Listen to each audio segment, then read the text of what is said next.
Modern collegiate sports management is a high-pressure environment bombarded by competing priorities. Administrators are forced to balance win-loss records, academic eligibility standards, and the constant demand for booster donations. The sheer scale of this operation reflects its societal footprint. Intercollegiate athletics in North America generates massive physical and economic activity, wielding an influence that reaches far beyond the campus. This creates a structural anomaly. Athletic departments operate entirely within educational institutions, yet their core focus is extramural entertainment and the pursuit of high-level physical excellence. To maintain operations, administrators must satisfy a highly complex, often contradictory web of stakeholders. They answer internally to faculty and students, while simultaneously managing the expectations of external alumni, media personnel, and the surrounding community.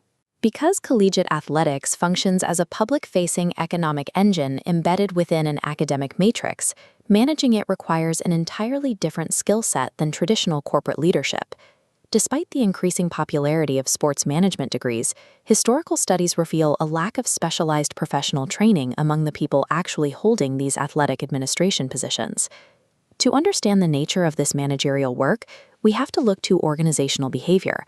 Organizational behavior is the academic study of how individuals and groups act within corporate and social structures. Through that lens, we see intense external regulatory pressures. The NCAA, the National Collegiate Athletic Association, which governs student athletics in North America, enforces compliance rules that complicate the administrator's role far beyond the duties of a standard corporate CEO.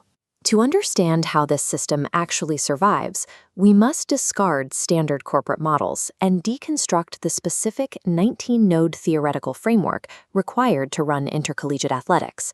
Adopting this hyper-specialized competency matrix provides the structural clarity needed to manage high-stakes athletic departments.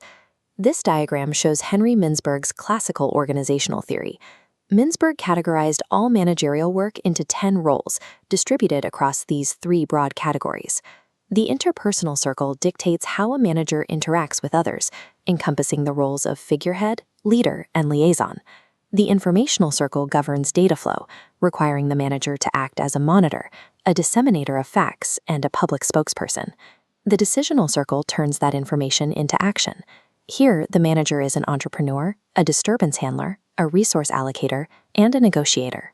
Researchers found that managers' focus shifts based on their location in the hierarchy. Sales managers spend most of their time in the intrapersonal circle, while production managers rely heavily on decisional roles. Mintzberg's 10-role model perfectly describes a standard corporate hierarchy, but it lacks the vocabulary required to map the pressures of a university athletic department. Specific catalysts fracture this classical model, primarily skyrocketing operational budgets and recurrent student-athlete disciplinary problems. Historical shifts forced rapid evolution. The integration of men's and women's programs, along with federal gender equity mandates, radically expanded the athletic director's daily responsibilities. Today, administrators face a modern barrage: reverse discrimination lawsuits, low graduation rates, fierce faculty criticism, and the intrusion of sports agents. This results in high public accountability. Constant media scrutiny forces administrators into a posture of crisis communication. Under the weight of these unique extramural controversies, the neat 10-role corporate model shatters. It demands a highly complex administrative architecture to replace it. This dashboard visualizes research by Daniel Chuck and Cheladuri, who expanded classical theory into a 19-category matrix of managerial activities built specifically for intercollegiate athletics. We can group these into operational buckets. The external facing ring requires public relations, lobbying, marketing, and league responsibilities. The internal operations cluster dictates the daily machinery: staffing, coordination, evaluation, and maintenance. This reveals the inherent tension of the role. An administrator must lobby external groups for financial support, while simultaneously policing internal athlete affairs and academic eligibility. When researchers measured this, the data was clear. Experts rank financial management, leadership, policymaking, and revenue generation as the most time-consuming activities on the board. Then there is disturbance handling. This node is constantly activated by external shocks, like sudden government cutbacks or tuition fee increases. Athletic directors operate as high-level diplomats, constantly recalibrating this 19-node web of financial generation and crisis management. These organizational dynamics are now dictating the trajectory of emerging sports markets across the globe. Taiwan is a prime example of an emerging market attempting to rapidly build out domestic sports industries and the academic programs required to support them. But rapid expansion carries risk. If a country expands degree programs simply to meet a sudden trend in physical education, the market risks structural failure. This chart compares the timelines. The US market went through a 30-year evolutionary trial and error process. Emerging markets like Taiwan are experiencing a rapid vertical spike. To survive this rapid growth, emerging markets must import and adapt the rigorous 19-node administrative blueprint to prevent systemic collapse.